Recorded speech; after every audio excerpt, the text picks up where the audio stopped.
Hello everyone, कैसे हैं आप सभी। आशा करता हूं कि आप सभी स्वस्थ होंगे और अपने पढ़ाई में व्यस्त होंगे। देखिए, इस समय प्रोबेबिलिटी चैप्टर चल रहा है, आपके सामने ये क्वेश्चन है। तो आइए ज्यादा देरी ना करते हुए अपने टॉपिक पर चलते हैं। क्वेश्चन है, what is the probability that a non leap year, जो लीप ईयर ना हो, non leap year has 53 Sundays. हम जानते हैं कि अगर लीप ईयर हो या नॉन लीप ईयर हो, 52 टाइम्स तो ईच डे आता है। 52 टाइम्स, सभी डेज 52 टाइम्स आएंगे। अब 53 टाइम्स अगर वो नॉन लीप ईयर है तो कोई एक दिन है जो 53 टाइम्स आएगा। 7 दिन होते हैं, सातों में कोई एक दिन होगा जो 53 टाइम्स आएगा उस ईयर में। अगर वो लीप ईयर हो, नॉन लीप नहीं, लीप ईयर हो, तो कोई 2 दिन बचेगा जो 53 बार आएगा। बाकी सभी 52 टाइम तो सभी डे जाएंगे, Sunday, Monday, Tuesday, Wednesday, Thursday, Friday, Saturday, सब 52 टाइम्स आएंगे। लेकिन नॉन लीप ईयर में केवल एक दिन होगा जो 53 टाइम्स आएगा, और लीप ईयर में कोई 2 दिन होगा जो 53 टाइम्स आएगा। तो आइए इसको देखते हैं कैसे, एक या 2 दिन। आप लोग जानते हैं number of days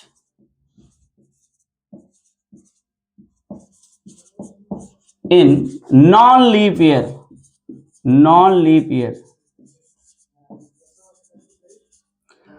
number of days in non leap year is equal to 365। Simple year में 365 डेज होते हैं। कितने डेज होते हैं? 365 डेज होते हैं। 1 वीक में डेज कितने होते हैं? 7 डेज। टोटल कितने डेज होते हैं? 7 डेज। तो अब ये देखेंगे जो रिमेनिंग है, जैसे 52 टाइम तो सब आएंगे, कैसे आएंगे? 7 डेज टोटल होते हैं। तो 7 से हम 365 को क्या कर देंगे? डिवाइड कर देंगे। 7 5 जा 35, 36 में 35 माइनस होगा 1, ये 5 यहां आ जाएगा। 7 2 जा 14, 15 में 14 गया, आ गया 1। अब ये एक दिन ऐसा है 52 टाइम्स तो ईच डे आएगा। संडे भी 52 टाइम्स आएगा, मंडे भी 52 टाइम्स आएगा, सैटरडे भी, मतलब सारा डेज 52 टाइम्स आएगा। अब एक दिन ये बच रहा है, जो ये जो आपका रिमाइंडर 1 बच रहा है, यही है। उसमें संडे भी आ सकता है, मंडे भी आ सकता है, ट्यूसडे भी आ सकता है, ये एक दिन। अब हमको प्रोबेबिलिटी फाइंड करना है नॉन लीप ईयर में 53 मंडे आने की। तो probability of getting,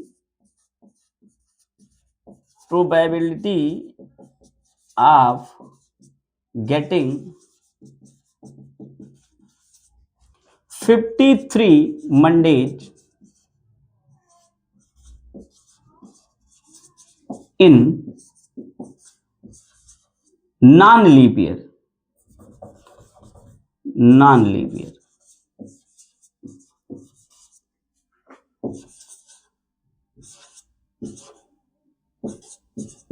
is equal to, अब रिमेनिंग डेज बचा है 1, तो पॉसिबल आउटकम्स में हो जाएगा 1। आपको फार्मूला पता होगा, पॉसिबल आउटकम्स अपॉन टोटल, तो 1।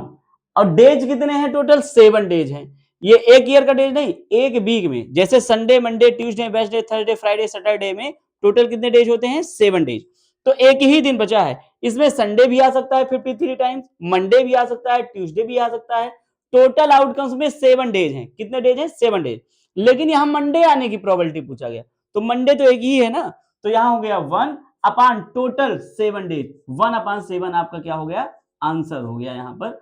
अब यहीं पर नॉन लीप ईयर ना कह के अगर लीप ईयर कहा गया होता, यहां केवल लीप ईयर होता, तो आप जानते हैं लीप ईयर में फरवरी होती है 29 की। कितने की? 29 की।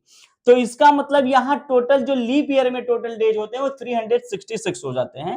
Total number of days, number of days in leap year is equal to 366 days.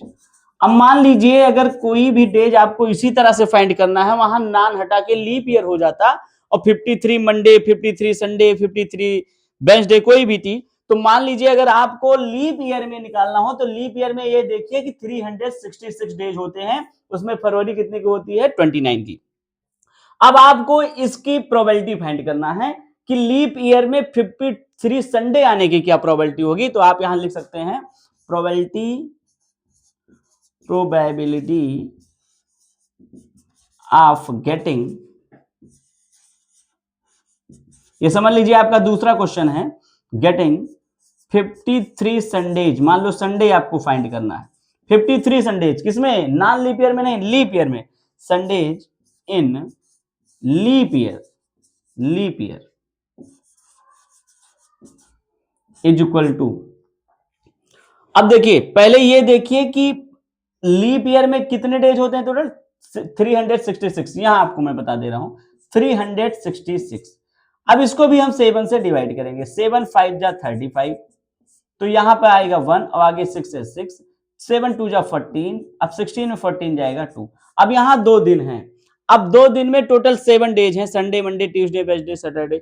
अब यहाँ पे संडे आने की प्रोबेबिलिटी पूछा गया है, तो संडे तो एक ही है, तो लेकिन यहाँ दावेदार कितने हैं, 2, तो यहाँ पर हो जाएगा आपका 2, और टोटल डेज कितने हैं, टोटल डेज है 7, Sunday Monday Tuesday Wednesday Thursday Saturday, तो यहाँ हो जाएगा 7, 2/7, क्योंकि यहाँ आपका रिमाइंडर कितना बच रहा है, 2। अब यहाँ पर हो जाएगा पॉसिबल आउटकम्स में 2 और टोटल आउटकम्स में 7, ये आपका आंसर हो जाएगा। ये आपको ध्यान ये रखना है कि जब लीप ईयर पूछेगा, लीप ईयर, तो यहाँ पॉसिबल आउटकम्स में 2 होगा, और टोटल आउटकम्स में तो डेज 7 होते हैं टोटल 1 वीक में, तो 7। और यहाँ अगर नॉन लीप ईयर पूछेगा तो 1/7 होगा, पॉसिबल आउटकम्स अपान आपका 1 होगा, लेकिन अपान में हमेशा 7 होगा इसमें, क्योंकि डेज टोटल कितने होते हैं, 7 होते हैं। इसी तरह से अगर आपसे मान लीजिए क्वेश्चन पूछा जाए कि अप्रैल मंथ में कितने क्या कहते हैं, एक मंथ में टोटल कितने होते हैं, 4 टाइम्स सारे डेज आएंगे, लेकिन 5th टाइम्स केवल 1 या 2 या 3 आ सकते हैं। एक कब आएंगे, जब फरवरी 29 की होगी, अगर फरवरी का पूछा जा रहा है तो। अप्रैल में पूछा गया तो टोटल 30 डेज होते हैं, लेकिन जो 1 अप्रैल को जो डेज आएगा वो 5 टाइम्स आएगा अप्रैल में, जो 2 अप्रैल को आएगा वो भी 5 टाइम्स आएगा, क्योंकि जो 1 को आता है वही किसको आता है, 29 को आता है। जो 2 तारीख को अगर कोई डे आया है तो वो तो वही 30 को आएगा। तो कहने का मतलब मेरा ये है कि 1 तारीख को आने वाला दिन वही 29 को आएगा, वो 5 टाइम्स आएगा एक महीने में। 2 तारीख को भी आने वाला दिन कितनी बार आएगा, 5 टाइम्स आएगा। अभी इसी पे क्वेश्चन बन जाए, what the probability of that in April month has 5 Monday, क्योंकि 4 मंडे 4 संडे 4 ट्यूसडे तो हर मंथ में होगा, लेकिन 5 मंडे आने की प्रोबेबिलिटी, अब आप ये देखेंगे कि 30 डेज है, तो 30 में कितना रिमेनिंग बच रहा है, 7 4 जा 28, तो 4 टाइम तो सब आएगा। अब अप्रैल का है तो 2 दिन शेष बचेगा, तो अप्रैल का है 2 दिन अगर शेष बचेगा, मंडे आने की प्रोबेबिलिटी पूछ रहा है, तो 2/7। यही अगर अप्रैल मंथ में अगर कोई भी डेज पूछा जाए, तो अप्रैल की मैं बात कर रहा हूं। अगर यहीं पे अभी मार्च की बात करते, मार्च, अब देखिए मार्च में 31 डेज होता है, तो अगर 5 टाइम्स किसी के आने की प्रोबेबिलिटी पूछा जाए, तो 7 4 जा 28, अब 31 में 28 जाएगा, बचेगा कितना, 3, तो यहां पे हो जाएगा 3/7। प्रोबेबिलिटी आप गेटिंग, यही आप देख लीजिए, जैसे यहां पूछा जाए probability of getting 5 Sunday in अप्रैल, तो ये हो जाएगा। यहां कोई पूछ ले प्रोबेबिलिटी ऑफ गेटिंग 5 मंडे इन मार्च, तो ये हो जाएगा। अच्छा, मार्च जितने भी 31 डेज होंगे जितने भी मंथ में, वो 3/7 होगा।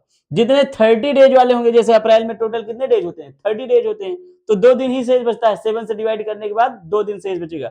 7 से डिवाइड इसलिए करते हैं क्योंकि टोटल डेज जो होते हैं संडे मंडे ट्यूसडे वेडनेसडे, वो होते हैं कितने, 7। तो जिसमें मंथ में भी पूछेगा तो 7 से ही डिवाइड करें। जैसे अप्रैल मंथ में 5 संडे आने की, 5 मंडे आने की, 5 ट्यूसडे आने की प्रोबेबिलिटी, तो 7 से डिवाइड करने के बाद 2 शेष बचेगा, वो ऊपर लिखेंगे अपान में 7। मार्च में पूछ लिया या 31 वाला कोई भी मंथ पूछेगा, जैसे अगस्त हो गया, जुलाई हो गया, तो वहां ऊपर क्या लिखा जाएगा, 3/7। अपान में 7 आपको पता होगा क्योंकि 7 डेज होते हैं, और ऊपर वही लिखा जाता है जो 7 से डिवाइड करने के बाद शेषफल बचता है आपका, जो रिमाइंडर बचता है वो। तो पहले क्या करेंगे, चाहे ईयर का पूछा जाए, जैसे यहाँ ईयर का पूछा गया था, तो टोटल ईयर में जितने डेज होते हैं उसको मैंने 7 से डिवाइड किया, और जो रिमाइंडर बच गया वो ऊपर लिखा जाएगा और अपान में 7। अब यहाँ लीप ईयर था तो टोटल 366, इसको 7 से डिवाइड किए 2 बच गया रिमाइंडर, तो 2/7। यहाँ मंथ का अगर पूछा जाएगा तो उसमें भी वही देखेंगे, जिस पार्टिकुलर मंथ का पूछा जा रहा है उसमें टोटल डेज कितने होते हैं, जितने डेज होंगे उसको 7 से हम क्या करेंगे, डिवाइड करेंगे। डिवाइड करने के बाद जो शेष बचेगा, जैसे यहाँ अप्रैल था तो अप्रैल मंथ में 30 डेज होते हैं, इसको अगर आप 7 से डिवाइड करेंगे तो 7 4 जा 28, 2 बचेगा। अभी जो रिमाइंडर है वही 2/7 हो गया। मार्च में आप जानते हैं 31 डेज होते हैं, 7 से डिवाइड करोगे 7 4 जा 28, 31 में 28 माइनस होगा 3, तो 3/7। इस तरह से हम डेज के क्वेश्चन को सॉल्व करेंगे। बोर्ड में ये क्वेश्चन, ये सारे क्वेश्चन कई बार आ चुके हैं, इसलिए इसको बहुत ध्यान से आप पढ़ लीजिएगा। ज्यादा से ज्यादा 10 मिनट का काम है, ऐसे क्वेश्चन आपसे छूटे नहीं पाए क्योंकि बोर्ड में ये कई बार आ चुका है। और वीडियो अगर अच्छी लगी हो तो लाइक शेयर कमेंट करना ना भूलें। ये ऐसे ही वीडियो देखने के लिए और भी आप लोग कोई ना कोई कमेंट जरूर किया करें। उसके बाद आपको अगले वीडियो में जो है फिर और क्वेश्चन के साथ मिलेंगे। Okay, thank you.